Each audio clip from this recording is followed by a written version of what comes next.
കുവൈറ്റിൽ പ്രഥമ ഫാൽക്കൺ സമ്മേളനം സംഘടിപ്പിച്ചു. കുവൈറ്റ് സബ്ഹാൻലി ഹണ്ടിംഗ് എക്സിബിഷൻ സെന്ററിലാണ് ഫാൽക്കൺ പക്ഷി പ്രദർശനവും സമ്മേളനവും നടക്കുന്നത്.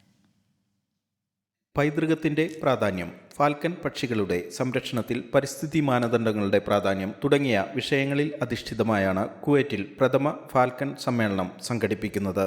പരിപാടിയിൽ നിരവധി അന്താരാഷ്ട്ര പ്രഭാഷകരും വിദഗ്ധരും പങ്കാളികളാകുന്നുണ്ട്. അന്താരാഷ്ട്ര ഫാൽക്കൺ പ്രദർശനം, ഫാൽക്കൺ സംരക്ഷണ ഉൽപ്പന്നങ്ങളുടെ പ്രദർശനവും വിൽപ്പനയും തുടങ്ങിയവയും സമ്മേളനത്തിന്റെ ഭാഗമായി നടന്നുവരുന്നു. 30ഓളം രാജ്യങ്ങളിൽ നിന്നുള്ള ഫാൽക്കണിംഗ് വിദഗ്ധരും സംരക്ഷണ പ്രവർത്തകരും പങ്കെടുക്കുന്നുണ്ട്. ഇന്ത്യയിൽ വളരെ പരിമിതമായി മാത്രമേ ഫാൽക്കണുകളെ കണ്ടുവരുന്നുള്ളൂ. നല്ല പക്ഷികൾക്ക് കോടിക്കണക്കിന് രൂപ വില വരുമെന്നും അറേബ്യൻ നാടുകളിലും പ്രത്യേകിച്ച് കുവൈറ്റിലും വലിയ വിപണി മൂല്യമുള്ള പക്ഷികളാണിതെന്ന് ഫാൽക്കൺ കോൺഫറൻസിൽ പ്രഭാഷകനായി എത്തിയ കാലിക്കറ്റ് സർവകലാശാല അധ്യാപകൻ ഡോക്ടർ സുബൈർ മേടമേൽ പറഞ്ഞു. സേക്കർ ഫാൽക്കണിനൊക്കെ വലിയ വിലയാണ് ഇവിടെ കാണുന്നത്.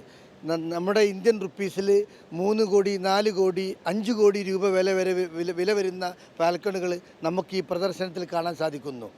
അത് ലക്ഷങ്ങൾ മുതൽ കോടികൾ വരെ വിലയാണ് ഈ ഫാൽക്കണുകൾക്കുള്ളത്. ഒരു പക്ഷേ ലോകത്തിൽ ഏറ്റവും കൂടുതൽ വില വരുന്ന ഒരു ക്രിയേച്ചർ ഫാൽക്കണാണ്. പ്രദർശനം കാണാനായി ഇന്ത്യക്കാരടക്കമുള്ള നിരവധി പ്രവാസി സമൂഹവും സമ്മേളന നഗരിയിൽ എത്തുന്നുണ്ട്.